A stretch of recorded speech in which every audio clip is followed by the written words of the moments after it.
नमस्कार विद्यार्थी मित्रांनो, तुम्हा सर्वांचं परत एकदा कर्णार्थी IAS अकॅडमीच्या ऑनलाईन प्लॅटफॉर्मवर मनपूर्वक स्वागत आहे. विद्यार्थी मित्रांनो, आपण राज्यघटनेचा अभ्यास करत आहोत आणि ह्या लेक्चरमध्ये आज आपण त्या ठिकाणी DPSP directive principles of state policy राज्य धोरणांची मार्गदर्शन तत्वे आपण अभ्यासणार आहोत. परीक्षा दृष्टिकोनातून महत्त्वाचा टॉपिक आहे विद्यार्थी मित्रांनो.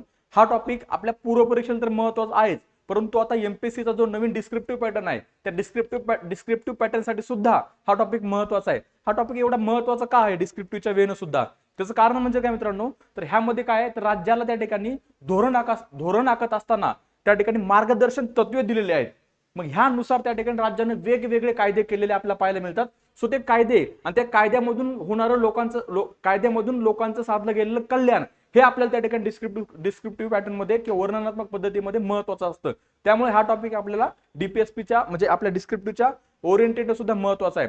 परंतु सध्या परिस्थितीमध्ये आपण काय तर पूर्व परीक्षेच्या ओरिएंटेड अभ्यास करतो आहोत. पूर्व परीक्षा आपली जवळ आलेली आहे. सो पूर्व परीक्षेच्या दृष्टिकोनातून हा आपण टॉपिक अभ्यासणार आहोत. एकदा काय तुम्हाला आर्टिकल्स पाठ झाले की नंतर तुम्ही ऍज इट इज आर्टिकल तुमच्या उत्तरामध्ये सुद्धा लिहित असताना वापरू शकता. सो व्यवस्थित लेक्चर बघा शेवटपर्यंत, तुम्हाला 100% या लेक्चरचा फायदा होणार आहे. आणि जर तुम्हाला ह्या लेक्चरची पीडीएफ जर पाहिजे असेल तर डिस्क्रिप्शन लिंक मध्ये आपल्या कर्णार्थी IAS अकॅडमीचं टेलिग्रामचं चॅनल आहे, त्या लिंकवर क्लिक करा आणि त्या चॅनलला जॉईन व्हा. तुम्हाला नवनवीन त्या ठिकाणी पॉलिटिक्स व्हिडिओ असतील, सायन्सचे व्हिडिओ असतील, तुम्हाला त्या ठिकाणी पाहायला मिळतील. आणि त्याचबरोबर तुम्हाला त्या ठिकाणी ह्याचे पीडीएफ ज्याचे आपण त्या ठिकाणी चांगल्या स्वरूपात नोट्स बनवलेले आहेत हे तुम्हाला त्या ठिकाणी अभ्यासायला त्या ठिकाणी मिळणार आहेत. ओके, सो त्याचबरोबर नवनवीन व्हिडिओसाठी आपल्या चॅनलला नक्की सबस्क्राईब करा. चला सुरू करू. राज्य धोरणांची मार्गदर्शक तत्वे. राज्य धोरणांची नावामध्येच खूप काही त्या ठिकाणी दडले, लक्षात ठेवा. याचा अर्थ तुम्हाला सांगणार आहे. राज्य धोरणांची मार्गदर्शक तत्वे भाग 4 कलम 36 ते 51 लक्षात ठेवा. ओके, प्रश्न तुम्हाला कधी कधी असं विचारला जातो की भाग कोणता आहे. एकच मिनिट. हा,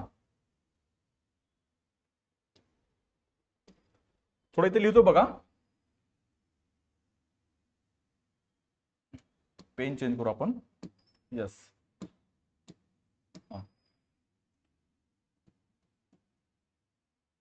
राज्य धोरणांची मार्गदर्शक तत्वे. आता त्याचा अर्थ समजून सांगतो मला मी. एकदा इंग्लिश मध्ये पण त्या ठिकाणी घेतो. Directive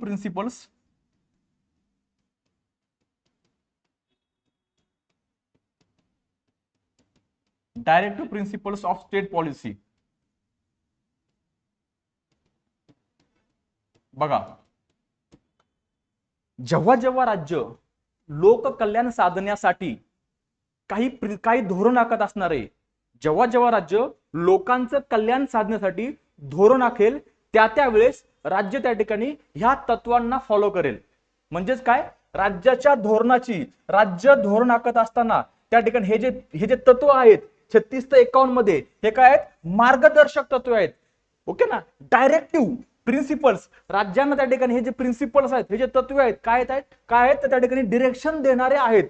directive principles of the state policy. राज्य त्या ठिकाणी पॉलिसी आखत असताना हे जे प्रिन्सिपल्स आपण त्या ठिकाणी कलम प्रामुख्याने 38 ते 51, कारण की 36 मध्ये राज्याची व्याख्या आहे, 37 मध्ये त्या ठिकाणी हे प्रिन्सिपल्स महत्वाचे आहेत हे सांगितलेलं आहे. खरं प्रिन्सिपल त्या ठिकाणी सांगायला सुरू झाले कलम 38 पासून ते कलम 51 पर्यंत.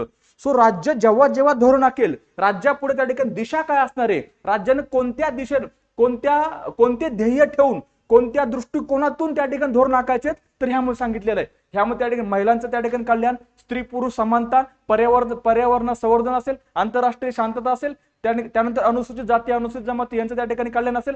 म्हणजे ह्या ठिकाणी समाजातील प्रत्येक घटकाला केंद्रामध्ये ठेवून त्या घटकाचं कल्याण कसं साधता येईल ह्याचा प्रयत्न या ठिकाणी केलेला आहे. म्हणजे ज्यावेळेस आपण डीपीएसपीचा अभ्यास करू या ठिकाणी आपल्याला एक दिसते की समाजामध्ये म्हणजे आपल्या देशामधील प्रत्येक समाजातील प्रत्येक घटकाला आपण या ठिकाणी टार्गेट केलेलं आहे. म्हणजेच हे सामाजिक आणि त्याचबरोबर त्या ठिकाणी आपण बघतोय कलम 38(2) मध्ये आर्थिक विषमता त्या ठिकाणी कमी करायची, सामाजिक आणि आर्थिक विषमता कमी करणे किंवा सामाजिक आणि आर्थिक ध्येय साध्य करणे हे डीपीएसपी त्या ठिकाणी आपल्याला सांगते.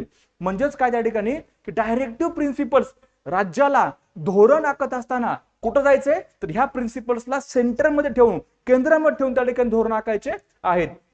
हे भाग 4 मध्ये आहे मित्रांनो, भाग 4. ओके, आणि कलम 36 ते 51. ओके, भाग 1 मध्ये आपण काय बघितलं होतं रे? संघराज्य आणि त्याचे राज्यक्षेत्रे, बरोबर का? भाग 2 मध्ये नागरिकत्व, भाग 3 मध्ये फंडामेंटल राईट्स, आणि भाग 4 मध्ये काय बघितलं आपण? तर डीपीएसपी बघतोय आता, बरोबर ना? संघराज्य आणि त्याचे राज्यक्षेत्रे, बरोबर, कलम 1 ते 4. नागरिकत्व भाग 2 कलम 5 ते कलम 11. भाग 3 फंडामेंटल, हे थोडंसं लिहून घेतो बघा.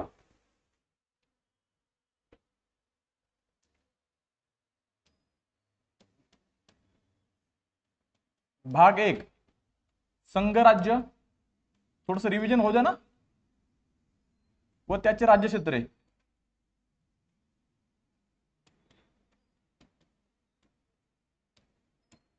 बरोबर, आर्टिकल 1 ते 4, बरोबर. भाग 2 काय आहे?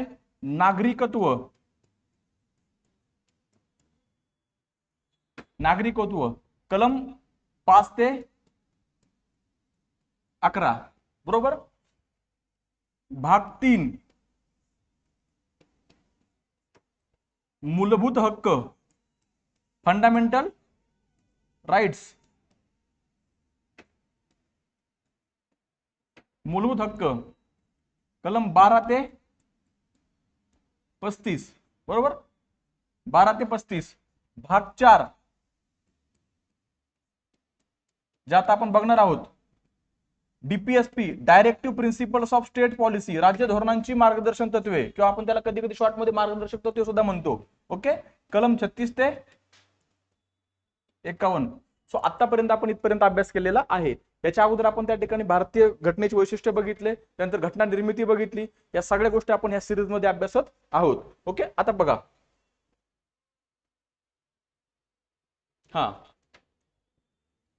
व्यक्तीचे कल्याण व देशाची प्रगती होण्यासाठी सरकारने कल्याणकारी योजना व धोरणे आखणे गरजेचे आहे. यासाठी त्या ठिकाणी हे काय, राज्याला त्या ठिकाणी मार्गदर्शक तत्वे आहेत. म्हणजे जी सुरुवात मी केलेली आहे ते त्या ठिकाणी पहिल्यांदा सांगितलेलं आहे.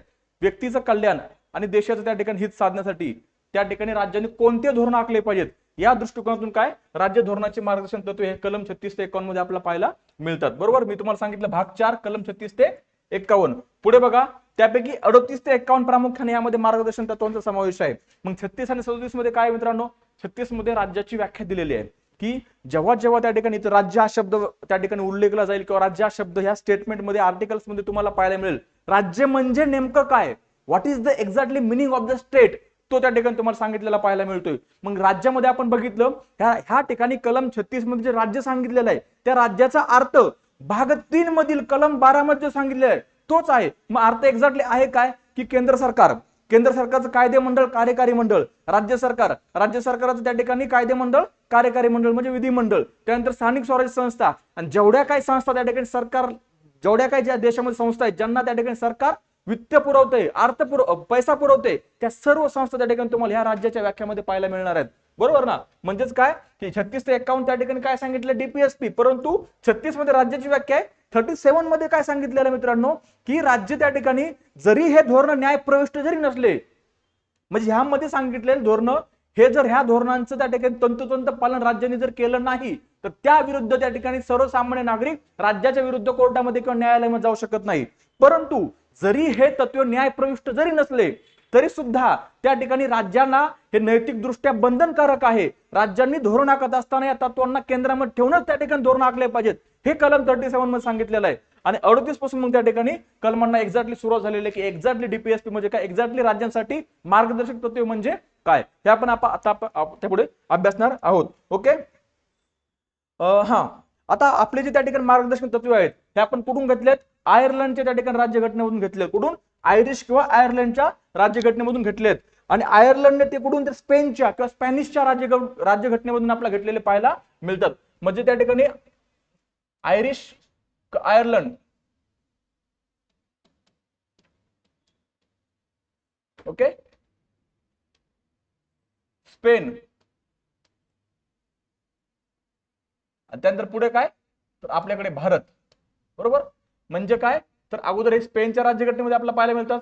स्पेनकडनं आयर्लंडला घेतलेलं आहे आणि आयर्लंडकडनं कोण घेतलंय तर आपण भारतानं घेतलेलं आहे. ओके, पुढे चला बघा. आता मार्गदर्शक तत्वांची वैशिष्ट्य काय बघा, हेच आहे की धोरण आखत असताना राज्याने हे मार्गदर्शक तत्वे केंद्रामध्ये ठेवून धोरण आखले पाहिजेत. बरोबर, राज्य धोरण आखताना व कायदे करताना राज्याने विचारात घ्यावायचे आदर्श राज्य धोरणांच्या मार्गदर्शन तत्वातून व्यक्त करतात. म्हणजेच काय की राज्यानं धोरण आखताना ह्या जे काही तत्व त्यांना केंद्रामध्ये ठेवून राज्याचे धोरण आखले पाहिजेत. राज्य कायदा करत असताना, एखादा कायदा करत असताना राज्यानं तो कायदा त्या ठिकाणी एखाद्या जमातीचं, एखाद्या त्या ठिकाणी आदिवासी घटकांचं त्या ठिकाणी हक्कांचं उल्लंघन तर होत नाही ना, याची काळजी घेतली पाहिजे. हे सगळं कशामध्ये सांगितलेलं आहे, तर डीपीएसपी मध्ये सांगितलेलं आहे. ओके, कलम 36 नुसार भाग 4 मधील राज्य संज्ञेचा अर्थ काय, तर मूलभूत. आता बघा हे तुम्हाला सांगितलेलं आहे. इथं कलम 36 जे आहे, कलम 36 मध्ये काय सांगितलेलं, तर राज्य ह्या व्याख्येचा अर्थ सांगितलं. एक्झॅक्टली राज्य म्हणजे काय, हीच त्या ठिकाणी राज्याची व्याख्या कुठं तुम्हाला भेटते, पाहायला भेटते, तर मूलभूत हक्कामधील जे भाग 3 आहे, त्या भाग 3 मधील कलम 12 मध्ये जी व्याख्या आहे तीच व्याख्या या ठिकाणी 36 मध्ये दिलेली आपल्याला पाहायला मिळते. ओके, मार्गदर्शक तत्वांचे सन 1935च्या भारत सरकारमधील सूचना पत्राशी साम्य आहे. कसं साम्य आहे तुम्हाला सांगतो मी. बघा आता बघा 1935 मध्ये 1935चा जो कायदा होता, त्या कायद्यामध्ये त्या ठिकाणी ब्रिटिश सरकारनं सूचनापत्र काढलं होतं. सूचनापत्र म्हणजे काय की बाबा जे गव्हर्नर जनरल आहेत भारताचे, गव्हर्नर जनरल ऑफ इंडिया, आणि त्या ठिकाणी प्रांतांचे जे गव्हर्नर आहेत, यांनी धोरण आखत असताना कोणत्या कोणत्या तत्वांवर आधारित धोरण आखले पाहिजेत. ओके, आता बघा हे बघा 1935च्या कायद्यात या सूचना ब्रिटिश सरकारने भारतातील गव्हर्नर जनरल आणि प्रांतिक गव्हर्नरला त्या ठिकाणी पालन करण्यासाठी देण्यात आल्या होत्या. म्हणजेच काय, त्यावेळेस त्या ठिकाणी गव्हर्नर जनरल जे होते ते महत्वाचा व्यक्ती, त्या ठिकाणी महत्वाचा किंवा प्रमुख होता भारताचा. आणि त्याचबरोबर कोण, तर प्रांतामधले गव्हर्नर हे जे आहेत, हे सरकार चालवत असताना, सरकार हाकत असताना ह्यांनी कोणत्या तत्वांच्या आधारे त्या ठिकाणी धोरण आखले पाहिजे, ते तत्व 1935च्या कायद्यामध्ये त्या ठिकाणी ब्रिटिशांनी टाकले होते. त्याला सूचना पत्र असं म्हटलं जातं. आणि आता त्याच पद्धतीने, तेच नाही, त्याच पद्धतीचे तत्व भारतातील राज्यघटनेमध्ये भाग 4 कलम 36 ते 51 मध्ये टाकले. त्यांना मार्गदर्शक तत्वे असे म्हणतात. काय म्हणतात, मार्गदर्शक तत्वे. लक्षात ठेवा, म्हणजे काय, सिमिलरिटी आहे, साम्य आहे, परंतु तेच तत्व आपण त्या ठिकाणी घेतलेले नाहीयेत. लक्षात ठेवा. बरोबर, मार्गदर्शक तत्वे देशात आर्थिक व सामाजिक, काय, आर्थिक व सामाजिक त्या ठिकाणी प्रिन्सिपल्स रुजवण्याचा प्रयत्न करतात.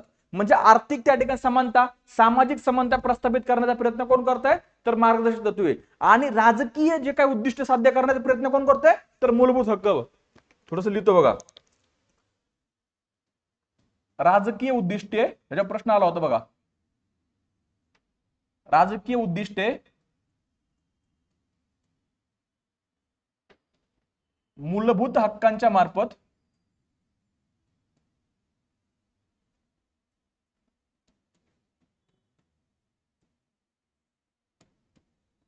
साध्य करणे, तर तर तर सामाजिक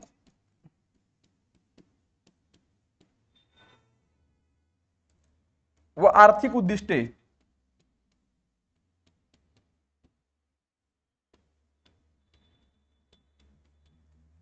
सामाजिक व आर्थिक उद्दिष्टे ही डीपीएसपीच्या मार्फत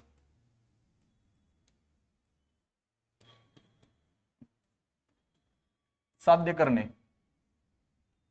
डीपीएसपीच्या मार्फत साध्य करणे. यातला फरक समजून घ्या. लक्षात ठेवा, स्टेटमेंट येईल की directive principles of state policy, राज्य धोरणांचे मार्गदर्शक तत्वांच्या मार्फत सामाजिक, आर्थिक व राजकीय उद्दिष्ट साध्य करण्याचा प्रयत्न केला जातो.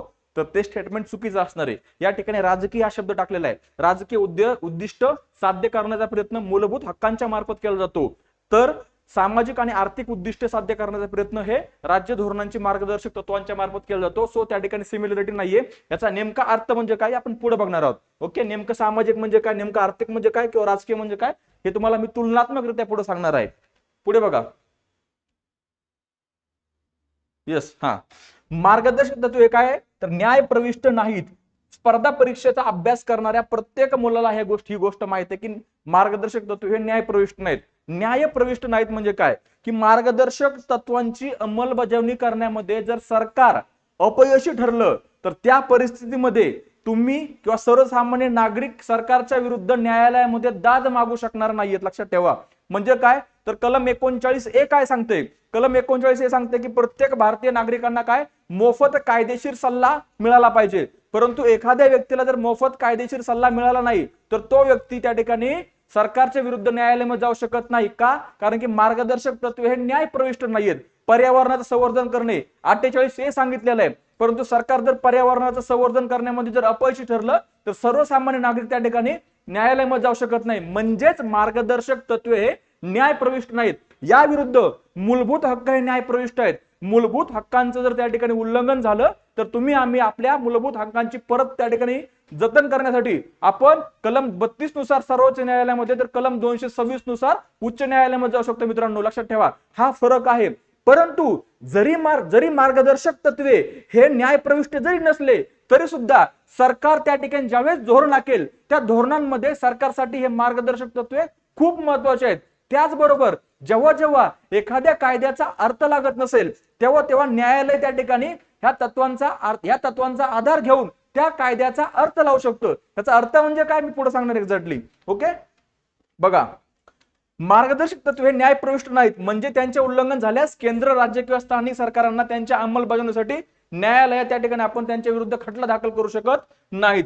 मार्गदर्शक तत्वे जरी न्याय प्रविष्ट नसले तरी एखाद्या कायद्याची घटनात्मक वैधता तपासण्यासाठी त्यांची मदत घेतली जाऊ शकते.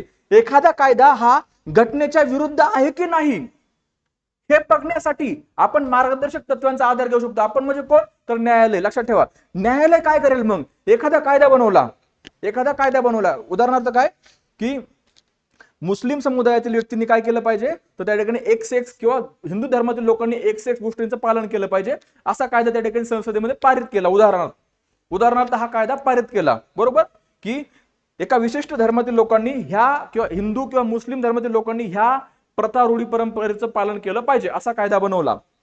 आता हा कायदा बनवल्यानंतर मुस्लिम असेल किंवा हिंदू धर्मातील लोक कुठे गेले तर न्यायालयामध्ये गेले. लक्षात ठेवा. आणि त्यांनी काय सांगितलं, आता उदाहरणार्थ त्या ठिकाणी मागे हा वक्फ बोर्डचा कायदा त्या ठिकाणी संसदेमध्ये चर्चेमध्ये होता.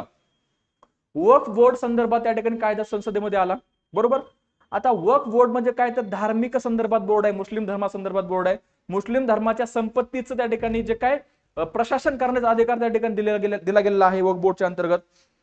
जी दान धर्म केलेली संपत्ती आहे ती संपत्ती. आता त्या ठिकाणी बघा, मुस्लिम धर्माच्या नागरिकांनी असा दावा केला की कलम 25 ते कलम 28 मध्ये आम्हाला धार्मिक अधिकार दिले गेले आहेत आमच्या मूलभूत हक्काच्या संदर्भात. आम्हाला मूलभूत हक्क आहेत की आमच्या धर्माच्या संपत्तीचं किंवा धार्मिक संस्थेचं प्रशासन आम्हाला करायचंय, बरोबर ना. सो आता ह्या ठिकाणी संसद काय म्हणते की बाबा आम्हाला समता प्रस्थापित करायची म्हणून आम्ही हा वक्फ बोर्डचा कायदा आणलेला आहे. आणि मुस्लिम धर्मातील नागरिक काय म्हणतात ते आमच्या मूलभूत हक्कांचं उल्लंघन झालेलं आहे. नेमकं दोघांपैकी योग्य कोण हे तपासण्यासाठी न्यायालय काय करू शकतं तर डीपीएसपी मध्ये काय सांगितलेलं आहे, directive principles of state policy मध्ये काय सांगितलेलं आहे तर कलम 44 काय सांगते, युनिफॉर्म सिव्हिल कोड, समान नागरी कायदा, बरोबर ना. युनिफॉर्म सिव्हिल कोड काय सांगतोय की बाबा प्रत्येक धर्माचा वैयक्तिक कायदा न ठेवता सगळ्यांना त्या ठिकाणी समान कायदा आपला प्रस्थापित करायचा आहे. या आधारावर तो कायदा व्हॅलिड ठरवला जाऊ शकतो, परंतु न्यायालयाने तो इनव्हॅलिड ठरवलेला आहे वक्फ बोर्डचा. म्हणजेच काय, एखाद्या कायद्याची घटनात्मक त्या ठिकाणी घटनात्मक वैधता तपासण्यासाठी न्यायालय डीपीएसपीचा आधार घेऊ शकतो. I hope you are getting my point, what exactly I want to tell you. Okay,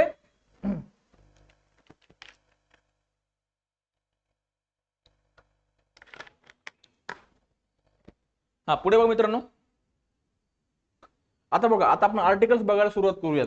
okay, कलम 36 यामध्ये काय दिलेली आहे, व्याख्या दिलेली आहे. व्याख्या कशी दिलेली आहे तर भाग 3 मधील कलम 12 मध्ये ज्या पद्धतीने राज्याची व्याख्या दिलेली आहे त्याच पद्धतीने कलम 36 मध्ये राज्याची व्याख्या दिलेली आहे. मग त्यामध्ये काय काय दिलेलं बघा. त्यामध्ये पहिली गोष्ट केंद्रीय कायदे मंडळ,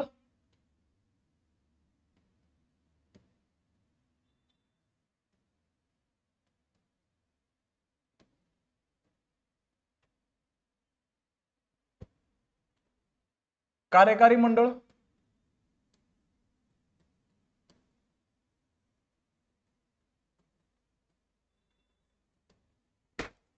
दुसरं राज्य कायदे मंडळ,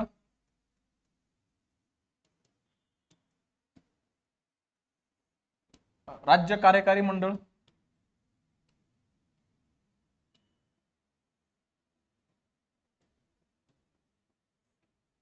त्यानंतर स्थानिक स्वराज्य संस्था देशामधल्या, यामध्ये काय काय तर बाळांनो स्थानिक स्वराज्य संस्थांमध्ये, तर स्थानिक स्वराज्य संस्थांमध्ये ग्रामपंचायत, पंचायत समिती, जिल्हा परिषद, हे ग्रामीण लेवलला. स्थानिक शहरी लेवलला काय आहे तर नगरपंचायत, नगरपालिका आणि महानगरपालिका. किंवा त्या ठिकाणी आपण बघतो जे लष्करांचे आहे त्यांचे पण त्या ठिकाणी वेगळे आपण कायदे बघतो किंवा त्यांचे पण वेगळ्या संस्था बघतो आपण. ओके, त्याचबरोबर त्या ठिकाणी विविध प्राधिकरणे म्हणजे त्या ठिकाणी सरकारी कार्यालये ज्यांना सरकार वित्त पुरवते. जेव्हा जेव्हा मूलभूत हक्क आणि डीपीएसपी मध्ये राज्य हा शब्द येईल, जेव्हा जेव्हा मूलभूत हक्क आणि डीपीएसपी मध्ये राज्य हा शब्द येईल, मग राज्य म्हणजे नेमकं काय, तर राज्यामध्ये कायदे मंडळ आहे, कार्यकारी मंडळ आहे, दोन्ही पातळीवरचं, केंद्रावरचं, राज्यावरचं, त्याचबरोबर स्थानिक स्वराज्य संस्था आहेत, विविध शासकीय कार्यालय आहेत. या सगळ्यांचा त्या ठिकाणी राज्याच्या या संकल्पनेमध्ये त्या ठिकाणी अर्थ किंवा त्या जे सगळे ह्या राज्याच्या संकल्पनेमध्ये किंवा व्याख्येमध्ये आपल्याला पाहायला मिळणार आहेत. लक्षात ठेवा. ओके, पुढे बघा. या कलमानुसार राज्य संस्था या शब्दाची व्याख्या भाग 3 मधील कलम 12 प्रमाणे सांगितलेली आपल्याला पाहायला मिळते. कलम 37 काय म्हणते बघा, भाग 4 मधील मार्गदर्शक तत्वे लागू करणे. राज्य जेव्हा जेव्हा धोरण आखेल तेव्हा तेव्हा भाग 4 मधील राज्य धोरणांची मार्गदर्शक तत्वे यांना लागू करण्याचा प्रयत्न करेल. जरी हे मार्गदर्शक तत्वे न्यायप्रविष्ट जरी नसली म्हणजेच काय, यांची अंमलबजावणी केल्याच्या नंतर जर यांची अंमलबजावणी करण्यामध्ये जरी राज्य कमी पडलं तरी सुद्धा नागरिक या राज्याच्या विरुद्ध न्यायालयामध्ये जाऊ शकत नाहीत. तरी सुद्धा हे देशाच्या व्यवहाराच्या दृष्टीनं मूलभूत आहेत किंवा तरी सुद्धा कायदा करताना ही तत्वे लागू करणं हे राज्याचं नैतिक कर्तव्य असणार आहे. काय नैतिक कर्तव्य असणार आहे. म्हणजेच राज्याने ह्यांना कन्सिडर केलं पाहिजे. हे कलम 37 मध्ये काय सांगते की मार्गदर्शक तत्वे लागू करण्याचा प्रयत्न करणे. इथं काय आहे तर व्याख्या आहे. 36 37 झालं. आता सुरुवात झाली रिअल डीपीएसपी ला. 38 बघा. ओके, लोककल्याणाच्या संवर्धनासाठी समाज व्यवस्था प्रस्थापित करणे ही राज्याची जबाबदारी आहे. लोकांचं कल्याण साधणे, अशी समाज व्यवस्था प्रस्थापित करणे किंवा असे धोरणे आखणे की ज्या धोरणांमुळे लोकांचं हित साधलं जाईल. ओके, अशी धोरणे आखणे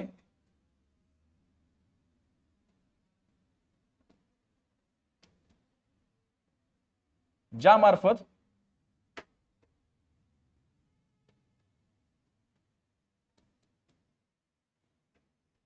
लोककल्याण साधले जाईल.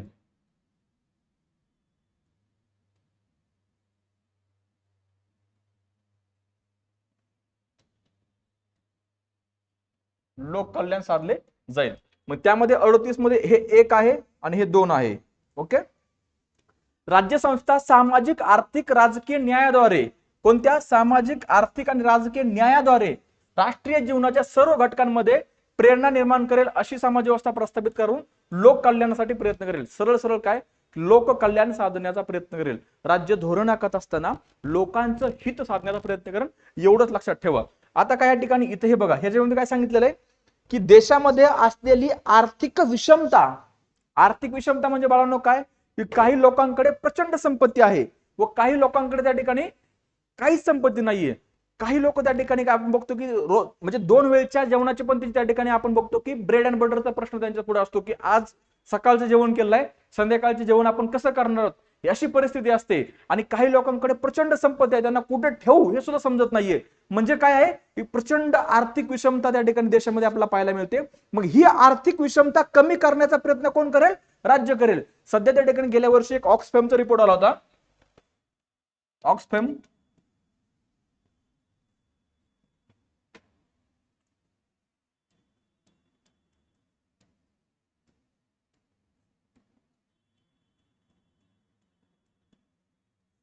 अहवाल, त्याला मराठीत म्हणून आपण अहवाल.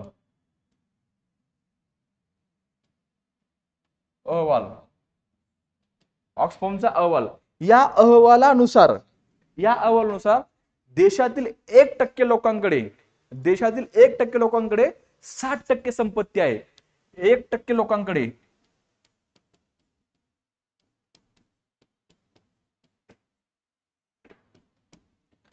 60% संपत्ती आहे.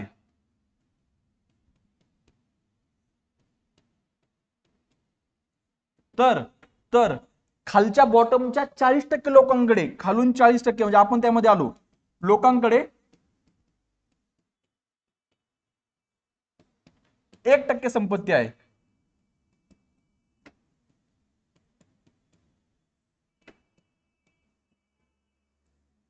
एक टक्के संपत्ती आहे. हा ऑक्सफॅमचा रिपोर्ट होता, लक्षात ठेवा. मग यामधून काय दिसतंय, what exactly getting from this report,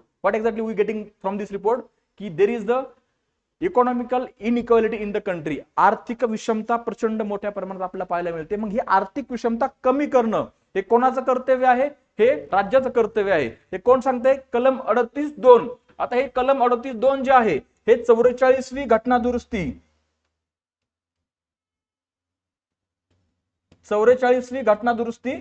1978 अंतर्गत 1978 अंतर्गत त्या ठिकाणी टाकलं गेलेलं आहे, इन्सर्ट केलेलं आहे कुठं? आपल्या संविधानामध्ये, आपल्या डीपीएसपी मध्ये. हे जे दुसरं कलम आहे हे 44 घटना दुरुस्ती 1978 अंतर्गत आपल्या संविधानामध्ये त्या ठिकाणी टाकलं गेलेलं आहे. लक्षात ठेवा. They can ask question from this. आणि प्रश्न विचारला सुद्धा आहे की बाबा खालीलपैकी कोणत्या घटना दुरुस्त, खालीलपैकी कोणते कलम डीपीएसपी मध्ये हे नंतर टाकले गेलेले आहेत. ओके, आपण ते पुढे पाहणार आहोत प्रश्न शेवटला. पुढे बघा, पुढे कलम 39, आर्टिकल 39. राज्याने अवलंब करावयाच्या धोरणांची विविक्षित तत्वे. राज्यानं कोणकोणते धोरण अवलंबले पाहिजे ते खाली दिलेले, लक्षात ठेवा. ओके, थोडेसे जास्त आहेत, ABCD लक्षात ठेवावं लागणार, पर्याय नाही या ठिकाणी.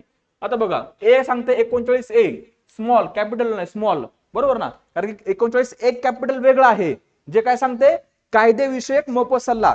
देशातील प्रत्येक नागरिकाला पैशाच्या अभावामुळे त्याला त्या ठिकाणी कायदेविषयक सल्ला नाकारला गेला नाही पाहिजे. त्याला कायद्याने त्या ठिकाणी जो सल्ला मिळणं अपेक्षित आहे तो मोफत सल्ला मिळवला गेला पाहिजे. मग आपल्या देशामध्ये त्या ठिकाणी आपल्याला सरकारी वकील मिळतात, काय गव्हर्नमेंट वकील मिळतात ना, मग ते आपल्याला मोफत सल्ला देतात, लक्षात ठेवा. मग कायदेविषयक मोफत सल्ला मिळवणं हे आपलं काय, हे म्हणजे हे आपल्या संविधानामध्ये सांगितलं गेलेलं आहे की राज्याने देशातील प्रत्येक नागरिकाला कायदेविषयक मोफत सल्ला त्या ठिकाणी मिळवून दिला पाहिजे.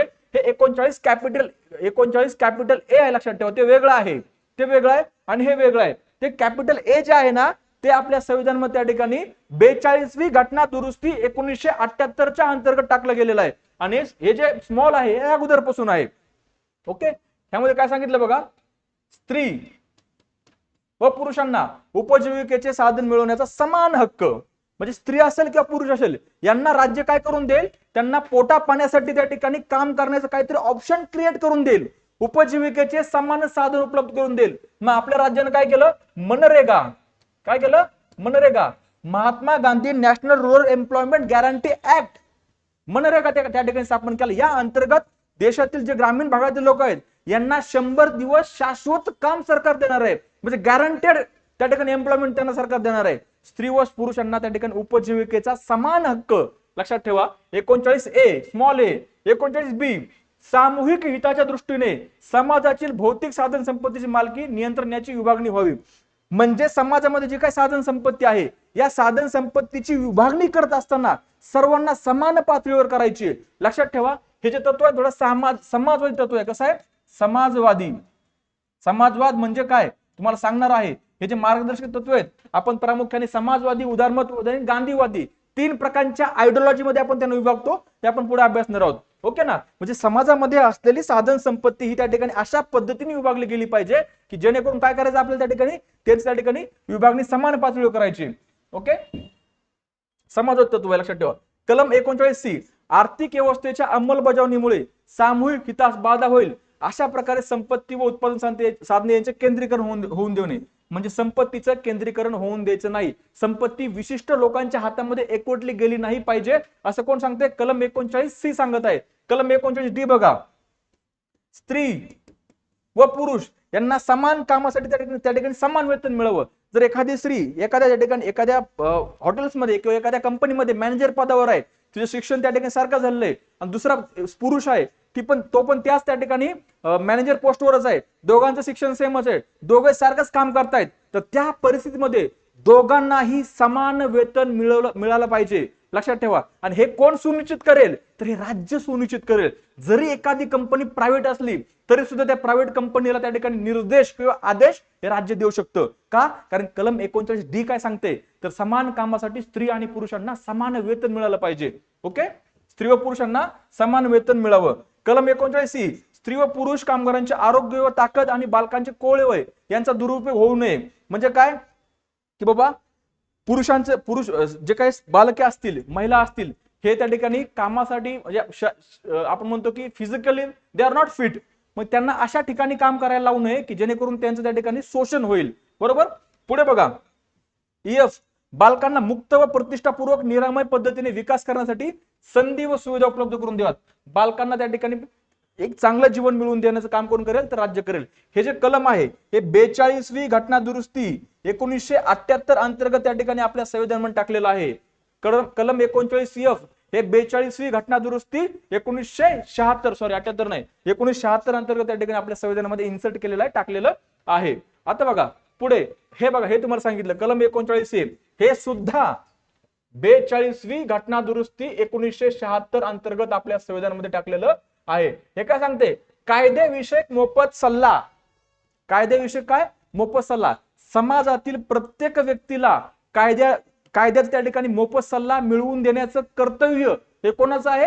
हे कोणाचं आहे? तर राज्याचं आहे. परंतु एखाद्या व्यक्तीला जर कायदेविषयक मोफत सल्ला मिळाला नाही, या आधारावर तो व्यक्ती राज्याच्या विरुद्ध न्यायालयात जाऊ शकत नाही, बिकॉज हे न्यायप्रविष्ट नाहीये. जर ही तरतूद मूलभूत हक्कांमध्ये असती आणि मूलभूत हक्कांमध्ये असं झालं असतं की एखाद्या व्यक्तीला जे मूलभूत हक्कांमध्ये त्या ठिकाणी गॅरंटेड दिलेलं आहे ते मिळालं नाही, तर आपण त्या ठिकाणी न्यायालयामध्ये जाणं आपल्या त्या ठिकाणी शक्य झालं असतं. ओके, कलम 39 कलम 40 काय? ग्रामपंचायतींचं संघटन. ग्रामपंचायत संघटन राज्यानं ज्या वेळेस आपली घटना आपण स्वीकारली 26 नोव्हेंबर 1949 रोजी, जिचा अंमल 26 जानेवारी 1950 झाला, त्यावेळेस त्या ठिकाणी आपल्या देशामध्ये ज्या काही स्थानिक स्वराज्य संस्था आहेत त्या स्थानिक स्वराज्य संस्थांना घटनात्मक दर्जा दिला गेलेला नव्हता. पुढे 73वी घटना दुरुस्ती 1992 आणि 74वी घटना दुरुस्ती 1992 अंतर्गत स्थानिक स्वराज्य संस्थांना घटनात्मक दर्जा दिलेला आहे, लक्षात ठेवा. मग त्यावेळेस काय सांगितलं होतं, तर ग्रामपंचायतींचं संघटन करणं. लक्षात ठेवा, देशामध्ये त्या ठिकाणी ग्रामपंचायती प्रस्थापित केल्या पाहिजेत. काय केल्या पाहिजे? स्थापन केल्या पाहिजेत. आणि ग्रामपंचायती का स्थापन केल्या पाहिजेत? आपल्या देशामध्ये if we want to develop the grass root democracy, तळागाळातील लोकशाही जर आपल्याला विकसित करायची असेल तर लोकांपर्यंत त्या ठिकाणी लोकांपर्यंत आपलं सरकार घेऊन जाणं गरजेचं आहे. लोकांपर्यंत शासन घेऊन जाणं म्हणजे काय, तर ग्रामपंचायतीचं संघटन करणं. आता स्थानिक स्वराज्य संस्थांना आपण घटनात्मक दर्जा दिल्यामुळे रेग्युलर बेसिसवर नियमित तत्वांवर आपल्याला ग्रामपंचायतीच्या निवडणुका प्रस्थापित त्या ठिकाणी कंडक्ट केलेल्या पाहायला मिळतात. ओके, सो 73वी घटना दुरुस्ती व 74वी घटना दुरुस्ती 1992 अंतर्गत त्यांना घटनात्मक दर्जा दिला. कोणती समितीने त्या ठिकाणी रिकमेंड केलं होतं? कोणत्या समितीने त्या ठिकाणी रिकमेंड केलं होतं की घटनात्मक दर्जा दिला जावा? तर त्या ठिकाणी होती LM सिंघवी समिती. कोणती? LM सिंघवी. LM सिंघवी समिती. हा प्रश्न त्या ठिकाणी प्रिव्हियस इयरला विचारलेला आहे. त्याचबरोबर कोणत्या समितीने सर्वप्रथम त्रिस्तरीय शासन असावं हे सांगितलं होतं? तर बलवंतराय मेहता समिती 1957. कोणत्या समितीने त्या ठिकाणी द्विस्तरीय शासन असावं सांगितलं होतं? तर अशोक मेहता समिती 1977. म्हणजे ह्या गोष्टी तुलनात्मकरित्या अभ्यास करा, जिथं प्रश्न बनवू शकतात त्या गोष्टी त्या ठिकाणी वारंवार वाचत चला, जेणेकरून हे रिवाइज होईल.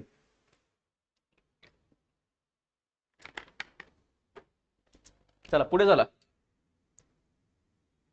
हेच आहे कलम 41 आर्टिकल 41 कामाचा, शिक्षणाचा व विशिष्ट बाबतीत सार्वजनिक सहाय्याचा अधिकार. प्रत्येक व्यक्तीला कामाची संधी उपलब्ध करून देण्याचं राज्याचं काम आहे. प्रत्येक व्यक्तीला शिक्षणात संधी उपलब्ध करून देण्याचं राज्याचं काम आहे. त्याचबरोबर विशिष्ट बाबतीत म्हणजे अंध असतील, अपंग असतील, या व्यक्तींसाठी, या गटांसाठी सुद्धा त्या ठिकाणी तरतुदी करण्याचा अधिकार तरतुदी करण्याचं कर्तव्य कोणाचं आहे, तर राज्याचं आहे. ओके, सो राज्य संस्था सर्वांना कामाचा व शिक्षणाचा हक्क उपलब्ध करेल. बेकारी म्हणजे अनएम्प्लॉयमेंट, जर त्या ठिकाणी समाजामधील तरुण यांना जर त्या ठिकाणी काम पाहिजे असेल तर त्यांना काम उपलब्ध करून देण्याचं कर्तव्य कोणाचं आहे, तर त्या ठिकाणी राज्यांचं आहे. ओके, वार्धक्य, आजार व विकलांगाने पीडित व्यक्तींना त्या ठिकाणी सार्वजनिक सहाय्य उपलब्ध करून देण्याचं कर्तव्य राज्याचं आहे. म्हणजे अंध असतील, अपंग असतील, त्या ठिकाणी ह्या गटासाठी, या व्यक्तींसाठी काय करायचंय, राज्यांनी त्यांना संधी उपलब्ध करून द्यायच्या आहेत. कलम 42, कामाची न्याय व मानवीय स्थिती हे एक वेगळं लक्षात ठेवा, व प्रसूती सहाय्य यासाठी तरतूद. ज्या ठिकाणी कामगार काम करतायत त्या ठिकाणी अशी परिस्थिती क्रिएट करायची, म्हणजे मानवीय परिस्थिती. म्हणजेच काय बघा, सुरुवातीला काय असायचं, लोकांना खाणीमध्ये जाऊन काम करायचं. आपण जर केजीएफ पिक्चर बघितला असेल, लक्षात ठेवा सगळ्यांनी, केजीएफ प्रसिद्ध पिक्चर आहे, सगळ्यांनी बघितला असेल. त्या केजीएफ मध्ये लोकांना त्या ठिकाणी बांधून ठेवलं होतं ऍक्च्युअली, लिटरली त्या खाणीच्या याच्यामध्ये, आणि त्यांना अशा परिस्थितीमध्ये काम करावं लागायचं, एकदम डीप मध्ये जायचं त्या खाणीमध्ये, आणि त्या डीप मध्ये गेल्यानंतर त्या ठिकाणी त्यांना ऑक्सिजन न मिळाल्यामुळे त्या कामगारांचा मृत्यू व्हायचा. सो आता ह्या ठिकाणी काय केलेलं आहे, तर कामाची अशी परिस्थिती निर्माण करायची राज्यानं किंवा राज्यांनी खाजगी संस्थांना सुद्धा आदेश द्यायचे की ज्यामुळे लोकांना जो बेसिक अधिकार मिळाला पाहिजे त्या बेसिक अधिकाराचं हनन नाही झालं पाहिजे. बरोबर ना. आता त्या ठिकाणी प्रत्येक स्कूलमध्ये पण किंवा प्रत्येक कामाच्या ठिकाणी जिथं महिला काम करतात, ऑफिसेसमध्ये, खाजगी संस्था ठिकाणी, त्या ठिकाणी सुद्धा अशी परिस्थिती उपलब्ध करून दिलेली आहे. म्हणजे त्या ठिकाणी एक कमिटी स्थापन केलेली असते.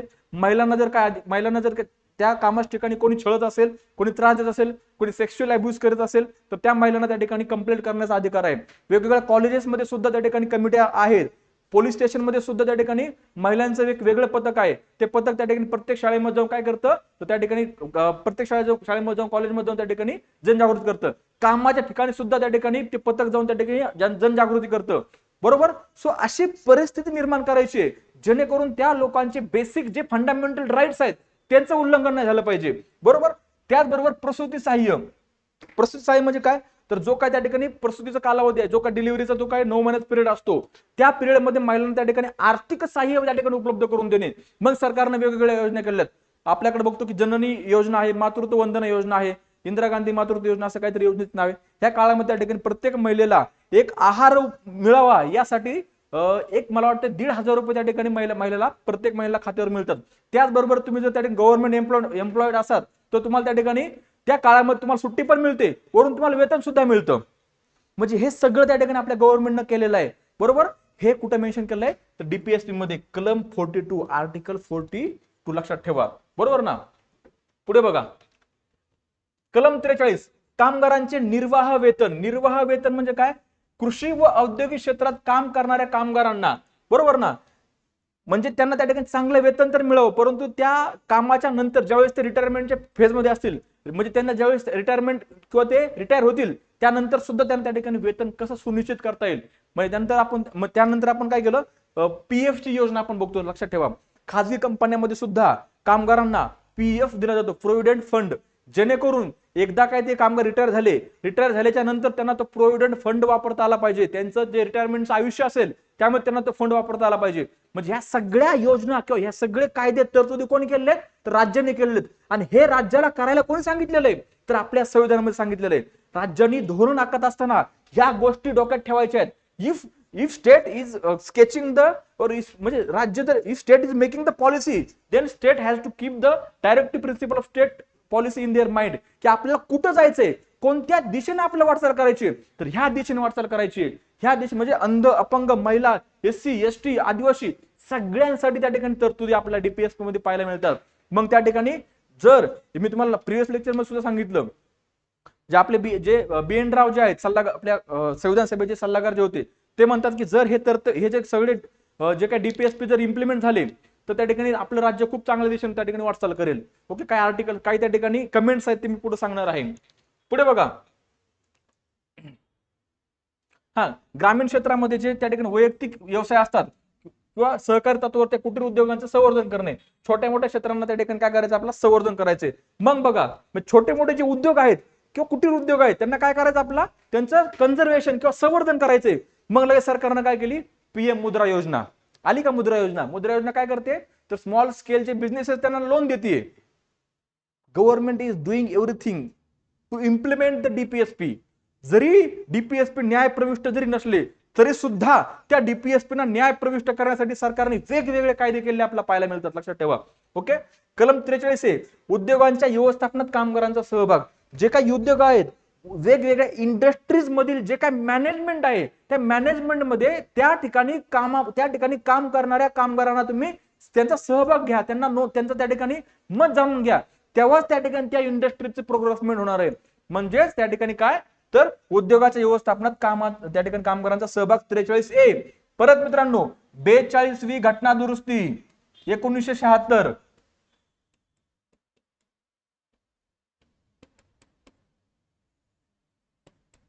या अन्वये ही तरतूद त्या ठिकाणी आपल्या संविधानामध्ये टाकलेली आपल्याला पाहायला मिळते. ओके. राज्य कोणत्याही उद्योगात गुंतलेले उपक्रम, आस्थापना, संघटना यांच्या व्यवस्थापनामध्ये कामगारांना सहभागी होता यावे यासाठी योग्य कायद्याने उपाययोजना करेल. म्हणजे राज्य हे खाजगी संस्थांवर बंधन आणेल की जेव्हा जेव्हा तुम्ही त्या ठिकाणी त्या इंडस्ट्रीच्या संदर्भात निर्णय घ्याल, ते निर्णय घेत असताना या कामगारांचं मत जाणून घ्या, त्यांना त्या निर्णय प्रक्रियेमध्ये सहभागी करून घ्या. हे कोण सुनिश्चित करेल तर राज्य सरकार, किंवा म्हणजे राज्य सरकार म्हणजे सर्व राज्य. ओके. हे कोण सुनिश्चित करेल त्या ठिकाणी तर राज्य. आता हे राज्य म्हणजे काय तर केंद्रीय कायदे मंडळ, केंद्रीय त्या ठिकाणी कार्यकारी मंडळ, राज्य कायदे मंडळ, राज्य कार्यकारी मंडळ, स्थानिक स्वराज्य संस्था व इतर सर्व प्राधिकरणे ज्यांना सरकार वित्त पुरवते, पैसा पुरवते. लक्षात ठेवा, ह्याचा अर्थ आपण बघितलेला आहे. ओके.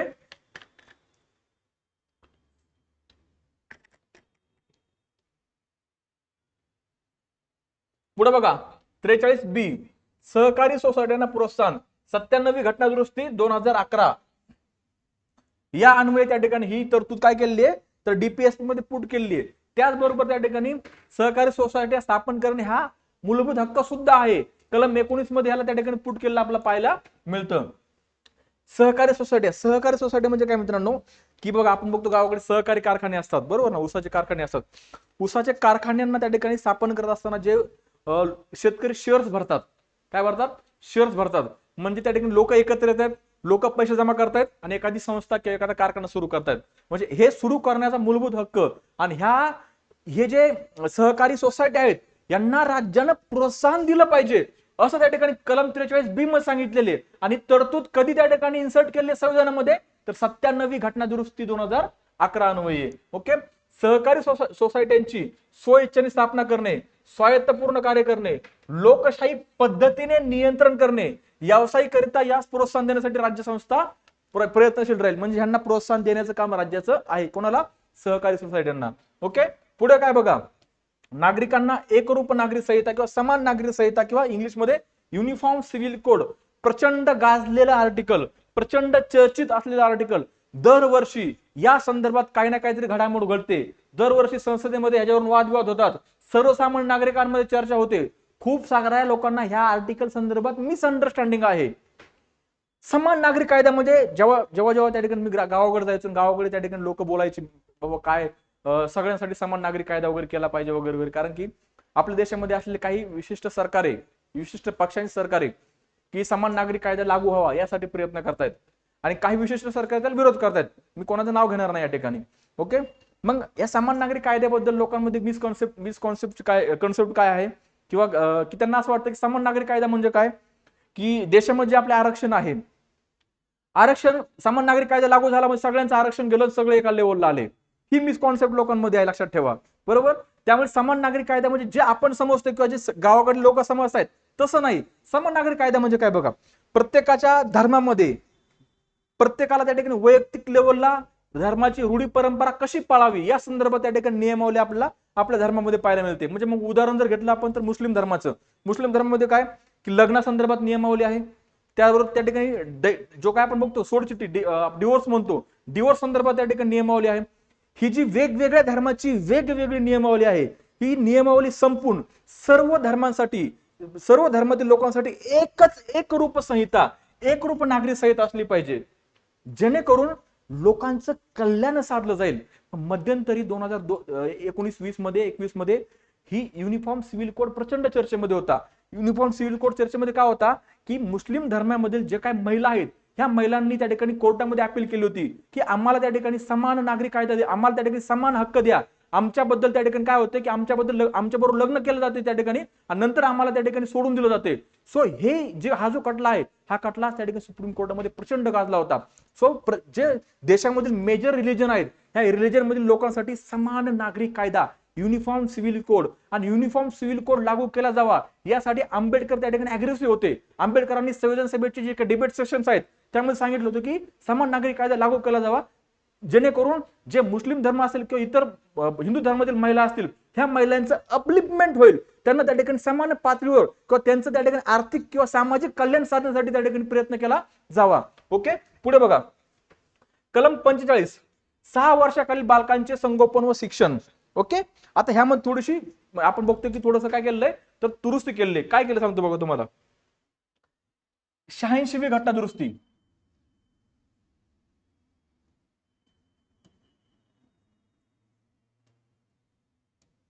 2002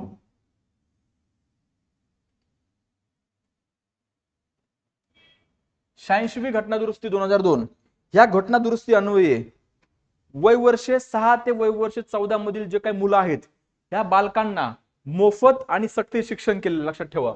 ओके, वय वर्ष 6 ते 14 वयोगटातील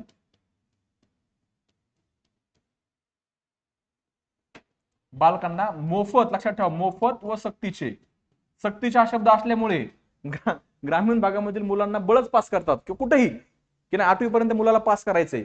ओके, मोफत व सक्ती शिक्षण.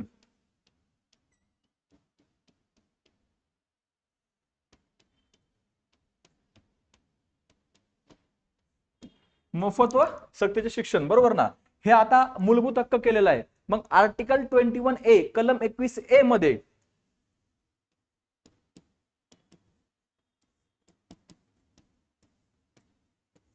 ही तरतूद काय केली इन्सर्ट केली. लक्षात ठेवा. बरोबर. आता मोफत व सक्ती शिक्षण हे कुठं कुठं टाकलेलं आहे त्या ठिकाणी मूलभूत हक्कामध्ये टाकलेलं आहे. कुठं फंडामेंटल राईट्स.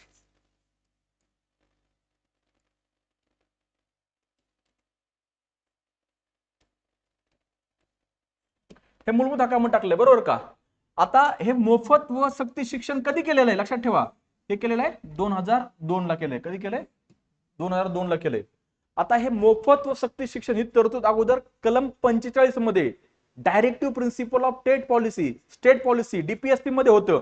म्हणजे राज्य काय करेल, राज्य प्रयत्न करेल की 6 ते 14 वर्ष वय वर्ष त्या ठिकाणी मेन्शन केलं होतं बालकांसाठी काय तर मोफत व सक्ती शिक्षणाची तरतूद करेल. बरोबर. पण आता ही काय झालंय ही तरतूद फंडामेंटल राईट झालेली आहे. मग आता त्या ठिकाणी नवीन तरतूद काय केली ही केली की 6 वर्षाखालील बालकांचे संगोपन व शिक्षण त्यासाठी राज्य प्रयत्न करेल. 6 वर्षाखालील बालकांचे संगोपन व शिक्षण यासाठी राज्य प्रयत्न करेल. 6 ते 14 वयोगटातील मुलांना मोफत व सक्ती शिक्षण हे आता हा त्या ठिकाणी मूलभूत हक्क झालेला आहे. कलम 21A मध्ये घटना दुरुस्ती कोणती 86वी घटना दुरुस्ती 2002 अन्वये 86वी घटना दुरुस्ती 2002 नुसार अजून एक गोष्ट केलेली आहे. ती गोष्ट म्हणजे कलम 51A मध्ये जे आपले मूलभूत कर्तव्य आहेत फंडामेंटल ड्युटीज त्यामध्ये 11वी एक फंडामेंटल ड्युटी ऍड केली. लक्षात ठेवा. ती 11वी फंडामेंटल ड्युटी काय 11वी मूलभूत कर्तव्य काय तर त्या ठिकाणी वय वर्ष 6 ते 14 पर्यंत या कालावधीमध्ये आपल्या मुलांना शिक्षणाच्या संधी उपलब्ध करून देण्याचं काम हे पालकांचं असणार आहे. पालकांचे कर्तव्य आहे की त्यांच्या मुलांना त्यांच्या बालकांना काय करायचंय तर शिक्षणाची संधी उपलब्ध करून द्यायची. म्हणजे या ठिकाणी काय केलं बाळांनो या ठिकाणी या अन्वये त्या ठिकाणी कलम 51A मध्ये मी तुम्हाला मागे सुद्धा सांगितलेलं आहे त्या ठिकाणी काय केलंय तर एक मूलभूत कर्तव्य ऍड केलेलं आहे.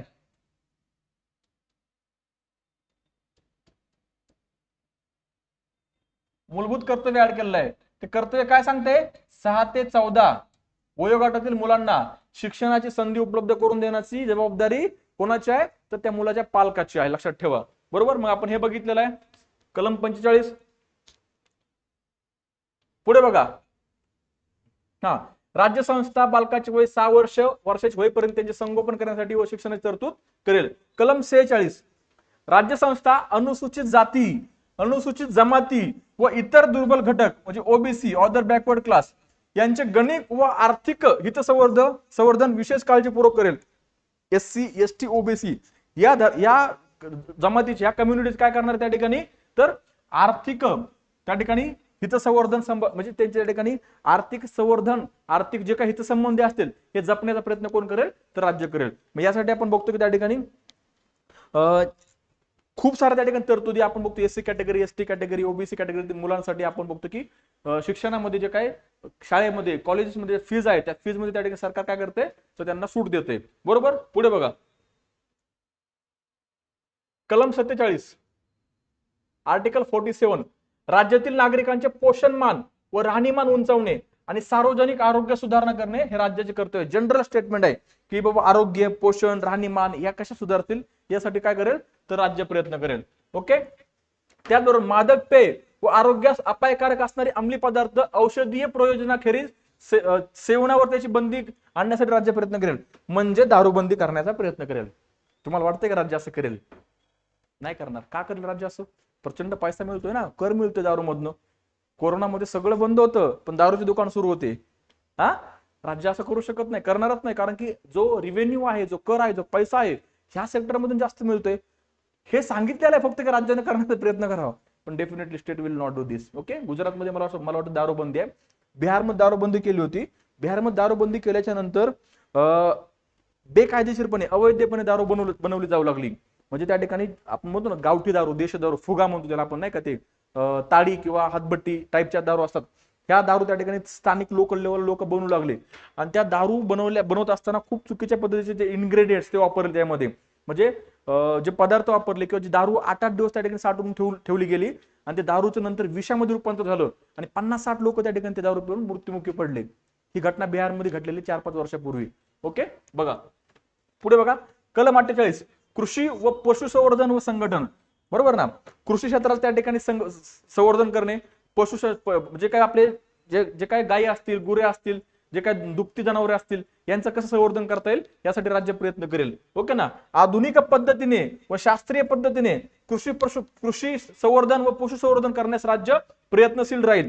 कलम 48A परत एकदा ए आहे 42वी घटना दुरुस्ती 1976 अंतर्गत हे कलम टाकलेला आहे. या कलमामध्ये काय सांगितलंय, पर्यावरणाचे संरक्षण व संवर्धन करणे, वने व वन्यजीवाचे रक्षण करण्यासाठी राज्य प्रयत्नशील राहील. पर्यावरणाचे संरक्षण करणे ही जबाबदारी राज्याची आहे परंतु ही बंधनकारक नाही. ओके. पुढे बघा कलम 39 राष्ट्रीय स्मारके व स्थाने व वास्तू यांचे संरक्षण करणे. जे काय त्या ठिकाणी राष्ट्रीय स्मारके असणार आहेत, जे काय महत्वाचे त्या ठिकाणी आपण बघतो हिस्टॉरिकल प्लेसेस असणार आहेत, त्या स्थानांचं जे संरक्षण आहे, संरक्षण करण्याची जबाबदारी कोणाची असणार आहे, राज्याची असणार आहे. ऐतिहासिक दृष्ट्या महत्वाची स्मारके किंवा स्थान विध्वंसापासून संरक्षण करण्याची जबाबदारी कोणाची असणार आहे, तर राज्याची असणार आहे. बघा पुढे बघा कलम 50 न्याय व्यवस्था आणि कार्यकारी व्यवस्था यांचं एकमेकांपासून विभाजन करणे. ओके. एकमेकांपासून अलग करणे, वेगळी करणे ही जबाबदारी कोणाची आहे, राज्याची आहे.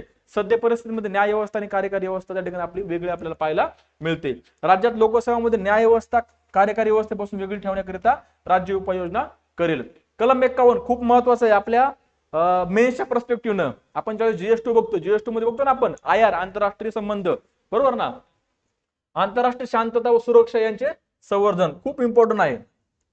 राज्य शांतता व सुरक्षा यांचे संवर्धन करण्यासाठी आंतरराष्ट्रीय तंटे व लवादाद्वारे सोडवण्यासाठी प्रोत्साहन देण्यासाठी प्रयत्नशील राहील. जे काही आंतरराष्ट्रीय भांडणं असतील, बॉर्डरचे असतील किंवा सीमा विवाद असेल, पाण्याचा असेल किंवा जे काही असेल, मायग्रेशनचा असेल, स्थलांतर झालं असेल, हे सगळे जे काही तंटे असतील हे वेगवेगळ्या संस्थांच्या मार्फत सोडवण्यासाठी राज्य प्रयत्न करेल. राज्य युद्ध करणार नाही. राज्य काय करेल, तर आंतरराष्ट्रीय संस्था उदाहरणार्थ संयुक्त राष्ट्रसंघ, युनायटेड नेशन त्यांच्या मार्फत त्या ठिकाणी राज्य सोडवण्याचा प्रयत्न करेल. ओके. पुढे काय, राष्ट्रांमध्ये न्यायसम्मत व सन्मानपूर्वक संबंध राखण्यासाठी राज्य प्रयत्न करेल. म्हणजे दोन राष्ट्रांमध्ये काय करायचंय, तर चांगले संबंध प्रस्थापित करायचे यासाठी राज्य प्रयत्न करेल. पुढे काय, आंतरराष्ट्रीय कायदा व तहाचे बंधने या प्रति आदर राखेल. म्हणजे आंतरराष्ट्रीय कायदे जे आहेत, जे काही नियमावली आहेत त्याचं पालन त्या ठिकाणी राज्य करण्याचा प्रयत्न करेल. आणि पुढे घटना दुरुस्ती करून समाविष्ट करण्यात आले. पुढे काय, काही मार्गदर्शन तत्व हे जे काय हे घटना दुरुस्ती करून ऍड करण्यात आले. मी तुम्हाला सांगितलं 42 या घटना दुरुस्तीने 4, 38, 2, 39A नंतर 43A हे बघा 38 इथं 38 आहे बघा 38, 2, 39A, 43A आणि पुढे काय 48A. ओके. सांगतो बघा इथं काय 38 मध्ये काय सांगितलेलं आहे? हा 38.2 बालकांच्या निरोगी विकासासाठी संधी सुनिश्चित करणे, बरोबर ना? हे काय सॉरी हे 39 एक मिनिट हा 39 एफ आहे, एफ 39 एफ आहे हे, बरोबर. हे आहे 42वी घटना दुरुस्ती 1976 मध्ये सांगितलेले. काय सांगितलंय की बालकांच्या निरोगी विकासासाठी संधी सुनिश्चित करणे, आणि जे 38.2 जे आहे ते उत्पन्नाची विषमता कमी करणे आहे, बरोबर का?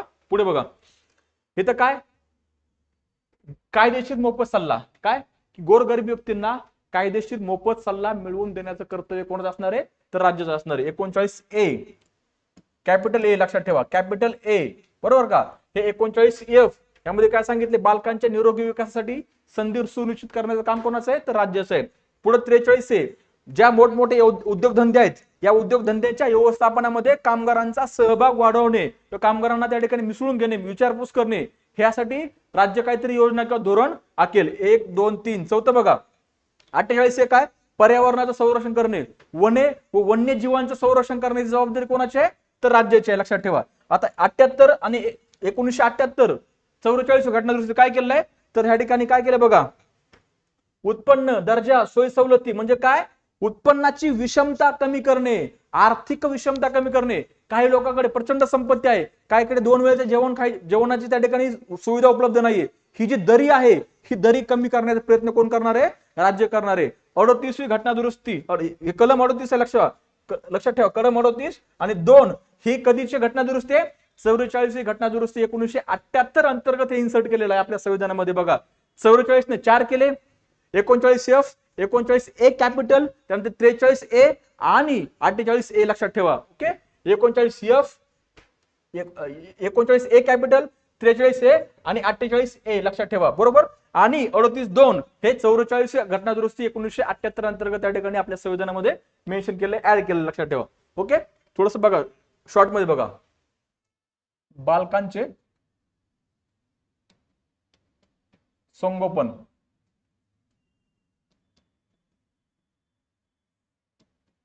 39 एफ, बरोबर. हे काय 42वी घटना दुरुस्ती 1976 नुसार.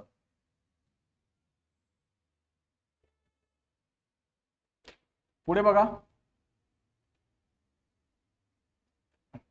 मोफत कायदेशीर सल्ला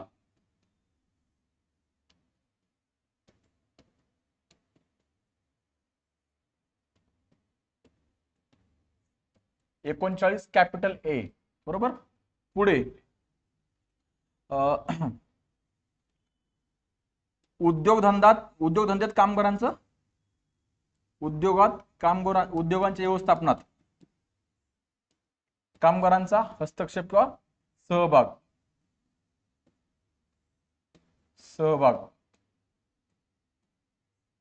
43 ए, बरोबर. त्यानंतर पर्यावरणाचे संवर्धन, वन्यजीव संवर्धन 48 ए, बरोबर.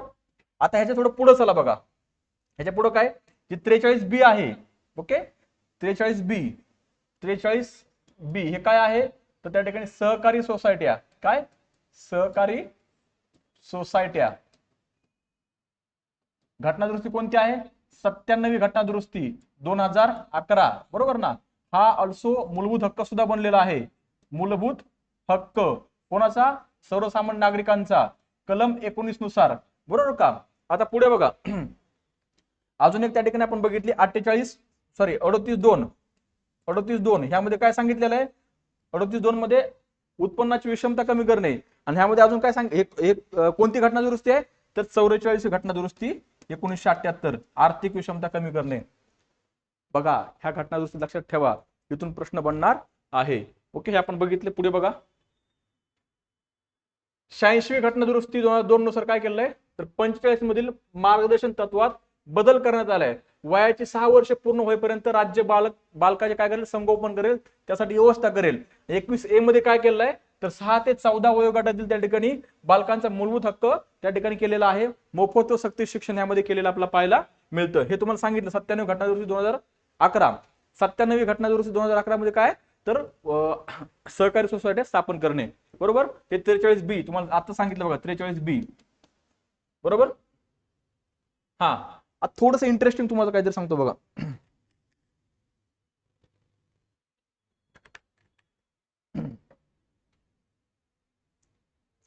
मार्गदर्शक तत्वांचे वर्गीकरण 3 गटामध्ये केलेलं आहे, जे मूळ संविधानामध्ये केलेलं नाही. मूळ संविधानामध्ये मार्गदर्शक तत्वांचं अजिबात वर्णन केलेलं नाही. कोणते 3 गट आहेत बघा. एक आहे समाजवाद, समाजवादी मार्गदर्शक तत्वे.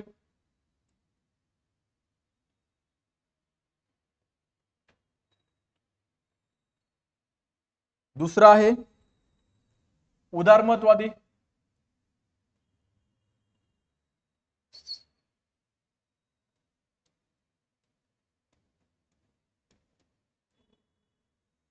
मार्गदर्शक तत्वे.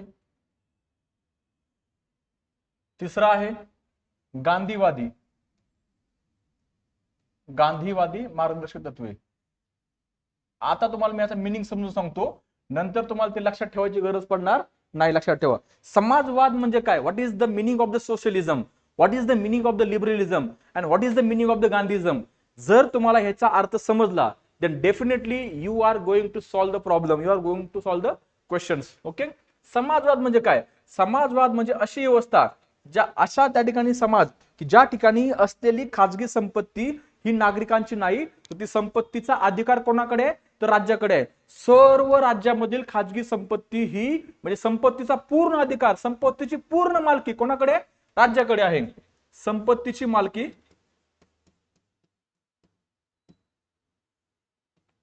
संपत्तीची मालकी राज्याकडे असेल.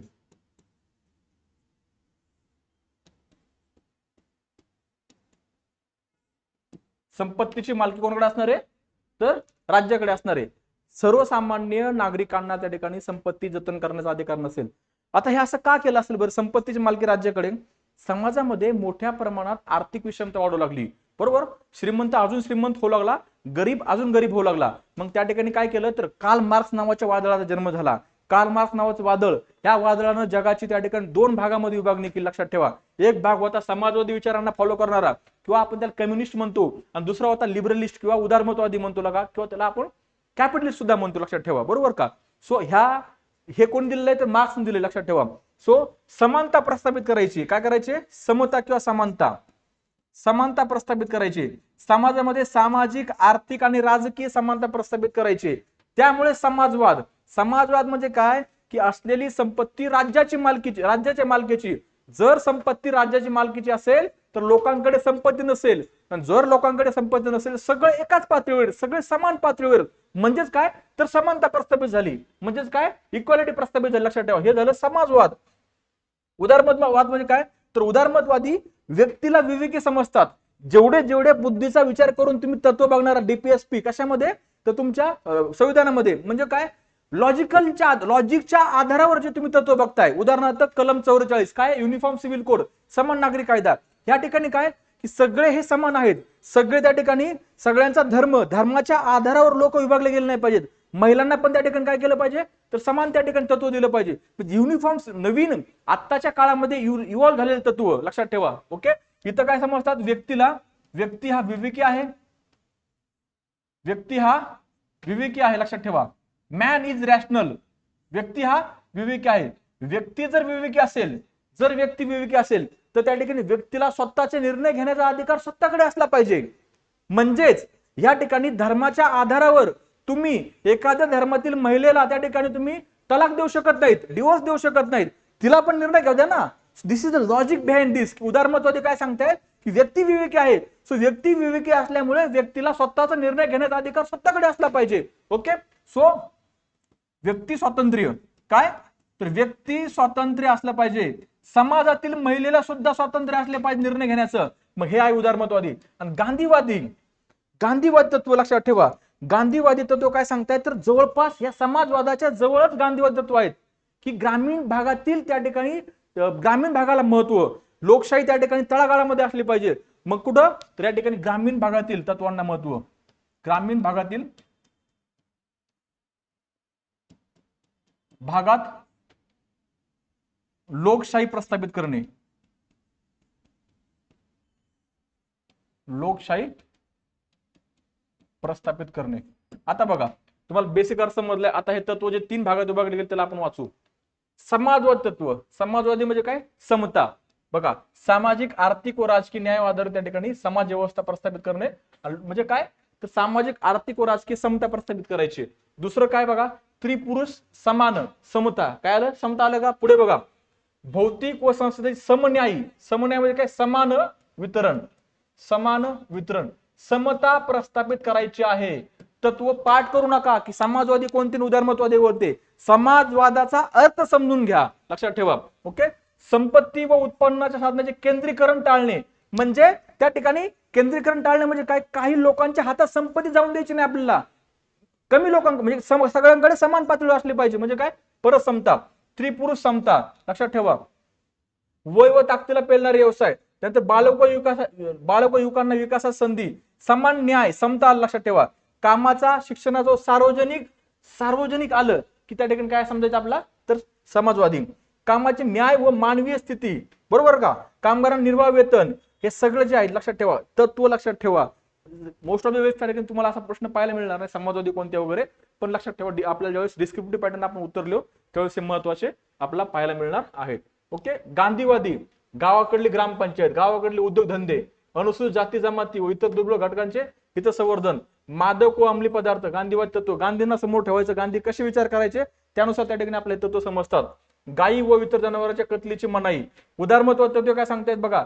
युनिफॉर्म सिव्हिल कोड, काय? तर व्यक्ती हुशार आहे, व्यक्ती विवेकी आहे म्हणजे व्यक्ती स्वातंत्र्य. 6 वर्षाखाली बालकांचे संगोपन व शिक्षण, कृषी व पशुसंवर्धन, आधुनिक पद्धतीने शेती करायची म्हणजे काय? विचार, व्यक्ती स्वातंत्र्य, विवेक. पर्यावरण व वने, स्मारके व ठिकाणे, बरोबर ना? आंतरराष्ट्रीय शांतता, हे उदारमतवादी तत्व आहेत, लक्षात ठेवा. हे थोडेसे बघून घ्या, संकल्पना समजून घ्या. What is difference between the fundamental rights and DPSP, मूलभूत हक्क व मार्गदर्शक तत्वे. हे कशा आहेत? त्या ठिकाणी नकारात्मक आहेत, बरोबर ना? काही नकारात्मक आहेत, काही सकारात्मक आहेत, लक्षात ठेवा. नकारात्मक काय आणि सकारात्मक. काही त्या ठिकाणी राज्याला पण त्या ठिकाणी सकारात्मक आदेश देत आहेत, बरोबर ना? व्यक्तीला पण त्या ठिकाणी सकारात्मक हक्क देत आहेत. सो मूलभूत हक्क नकारात्मक आहे तर कारण ते राज्यास काही गोष्टी करण्यास प्रतिबंध करतात. काही गोष्टी करण्यास त्या राज्याला प्रतिबंध करतात, परंतु काही गोष्टी राज्याला करायला सुद्धा लावतात. की राज्यानं त्या ठिकाणी काय केलं पाहिजे? तर जो घटक मागासलेला आहे त्या घटकाप्रती कलम 15 त्या घटकाप्रती काही विशेष तरतुदी करायला सुद्धा लावतात. पण ह्या तुलनेमध्ये आपण बघतो बरं का, जर आपण मार्गदर्शक तत्वांचा विचार केला तर मार्गदर्शक तत्वे सकारात्मक आहेत. मूलभूत हक्क हे राज्याला मोस्ट ऑफ द वेळेस बंधन घालतायत की राज्याने हे केलं नाही पाहिजे म्हणजे नकारात्मक आहेत. ओके. मार्गदर्शक तत्वे सकारात्मक आहेत कारण ते राज्यास काही गोष्टी करण्यासाठी मार्गदर्शक करतात. राज्याने हे केलं पाहिजे, पर्यावरणाचं रक्षण केलं पाहिजे राज्यानं, कायदेविषयक मोफत सल्ला दिला पाहिजे राज्यानं, आंतरराष्ट्रीय शांतता पाळली पाहिजे, त्यानंतर कार्यकारी मंडळ, न्यायमंडळ वेगळं असलं पाहिजे. राज्यानं काय केलं पाहिजे हे मार्गदर्शक तत्वामध्ये आपल्याला पाहायला मिळतं. हे न्यायप्रविष्ट आहेत, हे न्यायप्रविष्ट नाहीत, बरोबर का? म्हणजे उल्लंघन झाल्यास न्यायालयामध्ये जाता येत नाही, इथं जाता येतं, मी सांगितलेलं आहे. राजकीय लोकशाही प्रस्थापित करणे, सामाजिक व आर्थिक लोकशाही प्रस्थापित करणे. समाजाला समता, समाजाला समान पातळीवर आणायचे. आर्थिक म्हणजे समाजामध्ये असलेले जे काही त्या ठिकाणी अनुसूचित जाती असतील, अनुसूचित जमाती असतील यांना त्या ठिकाणी एका पातळीवर आणायचे, बरोबर. त्यानंतर आर्थिक पण त्यांचं त्या ठिकाणी संवर्धन करायचे म्हणजे आर्थिक विषमता दूर करायची. इथं त्या ठिकाणी इंडिव्हिज्युअल एका व्यक्तीवर फोकस केलेला आहे. त्या लोकांना त्या ठिकाणी त्या व्यक्तीला राजकीय दृष्ट्या त्याचं अपलिपमेंट करायचंय. काय करायचंय? अपलिपमेंट करायचं, त्याला वरती आणायचंय, बरोबर. त्यांना ह्यासाठी त्या ठिकाणी काय करायचं? ह्यांना कायद्यांची मंजुरी आहे, लक्षात ठेवा, बरोबर ना. ह्याला म्हणजे हे मूलभूत हक्क करावंच लागतं. हे मार्गदर्शक तत्वे राज्यावर बंधनकारक नाहीत, हे नैतिक आहेत, लक्षात ठेवा, बरोबर. मूलभूत हक्क कसे आहेत? तर हे व्यक्तीचं कल्याण साधतायत, इथे व्यक्तीला त्या ठिकाणी अधिकार आहे. आणि डीपीएसपी मध्ये काय? पूर्ण समाजात कल्याण साधलं गेलेलं आहे, लक्षात ठेवा. जास्त मेजर फरक नाहीये. ह्याच्या अंमलबजावणीसाठी कायदा करावा लागतो. ह्याच्या अंमलबजावणीसाठी त्या ठिकाणी ह्याच्या अंमलबजावणीसाठी कायद्याची गरज नसते. फंडामेंटल राईट्सच्या अंमलबजावणीसाठी कायद्याची गरज नसते. ऑटोमॅटिकली ते काय करतात तर इम्प्लिमेंट केले जातात. जर माझ्या हक्काचं उल्लंघन झालं तर त्या ठिकाणी मला कायद्याची गरज नाही, मी सरळ सर्वोच्च न्यायालयामध्ये जाऊ शकतो. परंतु डीपीएसपी साठी कायद्याची गरज असते, लक्षात ठेवा, बरोबर. पुढे बघा, न्यायालय मूलभूत हक्कांचे उल्लंघन करणाऱ्या कायद्याला घटनाविरोधी असल्याचे घोषित करू शकते. एखादा कायदा मूलभूत हक्कांचं जर उल्लंघन करत असेल तर न्यायालय तो त्या ठिकाणी घटनाविरोधी आहे असं त्या ठिकाणी घोषित करू शकते. मार्गदर्शन तत्वांच्या बाबत असं नाही. एखादा कायदा मार्गदर्शन तत्वांचं जर उल्लंघन करत असेल तर तो घटनाविरोधी आहे असं त्या ठिकाणी गृहीत धरलं जाणार नाही किंवा न्यायालय ते करू शकत नाही. हा फरक आहे बघा. हा मार्गदर्शन तत्वांची त्या ठिकाणी समर्थन. ओके. आंबेडकर काय म्हणतात बघा, म्हणजे ह्या संदर्भात काही स्टेटमेंट केले. डॉक्टर बाबासाहेब आंबेडकर काय म्हणतात की जनतेच्या मतांवर आधारित असलेले सरकार धोरण ठरवताना मार्गदर्शक तत्वांकडे दुर्लक्ष करून चालणार नाही.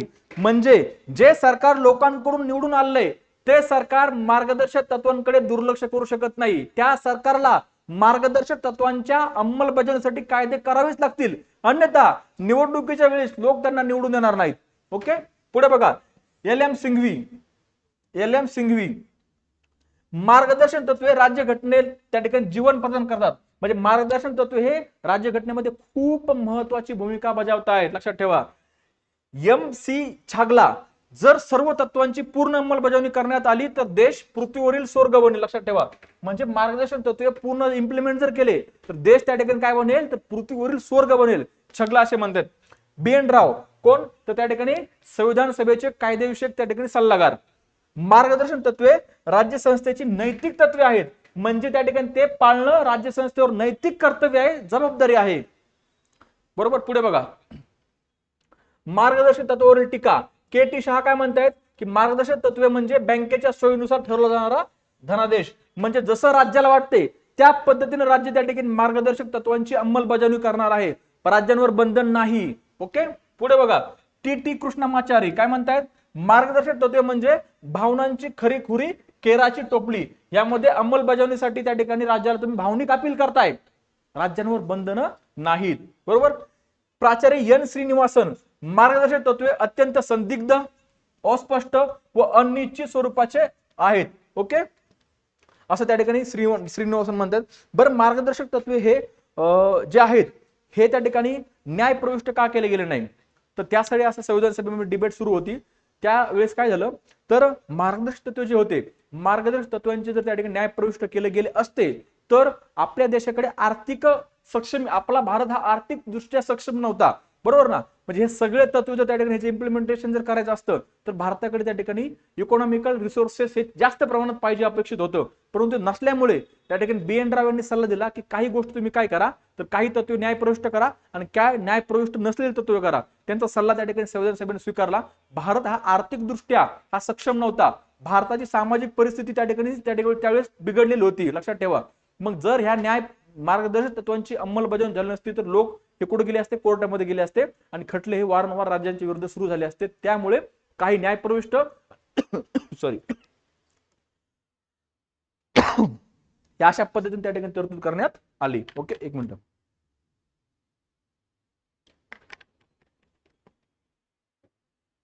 पुढे बघा, भाग 4 बाहेरील मार्गदर्शन तत्वे.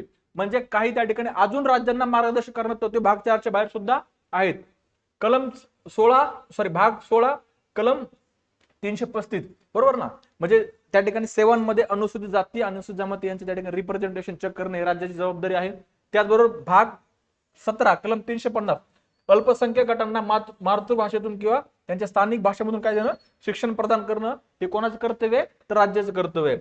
प्रत्येक राज्यातील अल्पसंख्याक समाजातील मुलांना प्राथमिक स्तरावरील शिक्षण त्यांच्या मातृभाषेतून देण्याची पर्याप्त सोय उपलब्ध करून देण्याचे राज्य प्रयत्न करेल. आणि त्यानंतर कलम 351 हिंदी भाषेचा विकास. लक्षात ठेवा, हिंदी भाषेचा प्रसार वाढवणे ही हे राज्याची काय असणार आहे, जबाबदारी असणार आहे. कुठं, कलम 350. ओके. सॉरी 51. ओके. हे काय नाही महत्वाचं. हा, आता बघा प्रश्न बघा, राज्यसेवा पूर्व परीक्षा 2015 भारतीय राज्यघटनेच्या कुठल्या आर्टिकल नुसार राज्य सरकारने वन्य जमातीकडून अन्य लोकांकडे जमीन हस्तांतर करण्यास प्रतिबंध करण्याचे धोरण स्वीकारलेले आहे. थोडा डीप मध्ये लक्षात ठेवा. बरोबर. आता बघा, आर्टिकल 36 काय, तर राज्य संस्थेची व्याख्या. राज्य संस्थेची व्याख्या आहे. बरोबर. आर्टिकल 46 मध्ये त्या ठिकाणी काय केलंय, तर SC ST संदर्भात तरतुदी आहेत. ओके. आर्टिकल 39 काय सांगितलंय, तर स्त्री पुरुषांना समान कामासाठी समान वेतन ABCDEF आपण बघितलेले. ह्याच्यामध्ये आपण त्या ठिकाणी कुठेही आपण जे काही ट्रायबल्स आहेत, आदिवासी आहेत, त्यांच्याबद्दल आपण अभ्यास केलेला नाही. वरीलपैकी एक नाही हे सुद्धा नाही. तर इथं त्या ठिकाणी हे तत्व आहे की ज्या ठिकाणी काय सांगितलेलं आहे की राज्य सरकारने वन्य जमातीकडून म्हणजे आदिवासी यांच्याकडून अन्य लोकांकडे जमीन हस्तांतर करण्यास त्या ठिकाणी प्रतिबंध केलेला आहे. ओके, थोडं आर्टिकल बघा, पुढे बघा. खालीलपैकी कोणते मार्गदर्शक तत्व हे समाजवादी तत्व नाही? समाजवादी तत्व नाही, लक्षात ठेवा. बरोबर, आपण तीन प्रकारचे बघितले होते, गांधीवादी, समाजवादी आणि उदारमतवादी. आता बघा इथं बघा, समान, सर्वांना समान कामाबद्दल समान वेतन, समान कामाबद्दल समान वेतन. तुम्हाला काय सांगितलं? समाजवादी तत्व काय करते? तर समता त्या ठिकाणी त्यांना पाहिजे आहे, काय तर इक्वॅलिटी. ओके, म्हणजे समाजवादी आहे, इथे काय विचारले? समान. हे काय समाजवादी आहे? आपला नाही हे विचारलेलं आहे.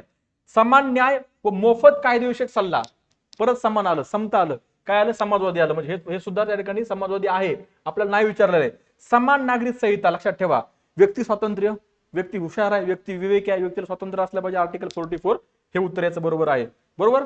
संपत्ती व उत्पादन साधनाचे केंद्रीकरण रोखणे, हे सुद्धा समाजवादी आहे, समाजवादी आहे, लक्षात ठेवा. संपत्ती केंद्रीकरण रोखणे म्हणजे सगळ्यांना समता प्रस्थापित करायची, इथे पण समता आहे, इथे पण समता आहे, म्हणजे ऑप्शन क्रमांक 3. समान नागरी कायदा, हा कायदा काय सांगतो? इथे ह्यात जरी समान हा शब्द असला तरी सुद्धा एक गोष्ट लक्षात ठेवा, या कायद्या अंतर्गत सर्व जे मेजर धर्म आहेत, त्या मेजर धर्मामध्ये जे काही परंपरा आहेत, जे काही वैयक्तिक व्यक्तीला हार्मफुल ठरणाऱ्या गोष्टी आहेत, ह्या रद्द करून सर्व पातळीवर सर्व धर्मावरच्या लोकांना एकाच लेवल त्या ठिकाणी आणून एकच कायदा त्यांना लागू करणे, आर्टिकल 44.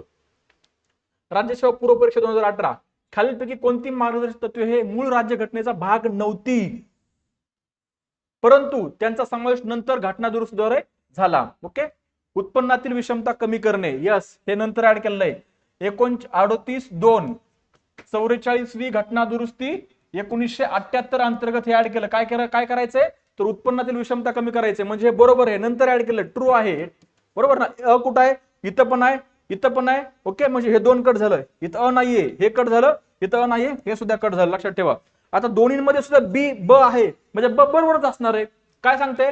पर्यावरणाचे संरक्षण व संवर्धन आणि वन्यजीव सृष्टीचे रक्षण करणे, यस, हे आहे बघा. 48A 42वी घटना दुरुस्ती 1976 नुसार याला ऍड केलेलं, लक्षात ठेवा, म्हणजे ब आहेच आहे. ओके, पुढे बघा.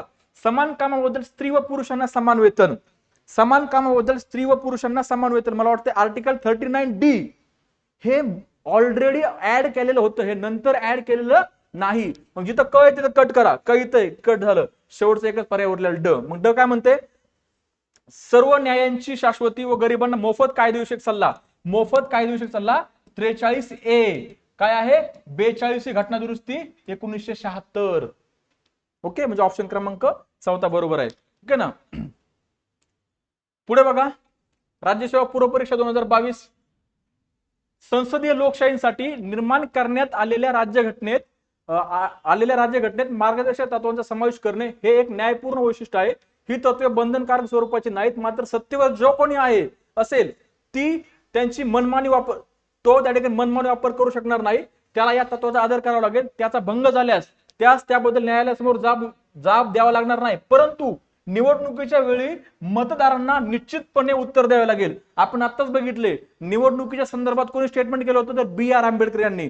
जर राज्यांनी ह्या मार्गदर्शक तत्वांकडे दुर्लक्ष केलं तर निवडणुकीच्या वेळेस जनता त्यांना त्या ठिकाणी निवडून देणार नाही. Doctor B.R. आंबेडकर, लक्षात ठेवा. ओके, चला मित्रांनो, आपली कर्नार्थी आयएएस अकॅडमी ह्या ऍपवर त्या ठिकाणी आपली ही आरंभ फाउंडेशन बॅच आपण लॉन्च केलेली आहे. नाममात्र दरामध्ये फक्त 499 रुपयामध्ये आपण काय केलेली आहे? ही बॅच लॉन्च केलेली आहे.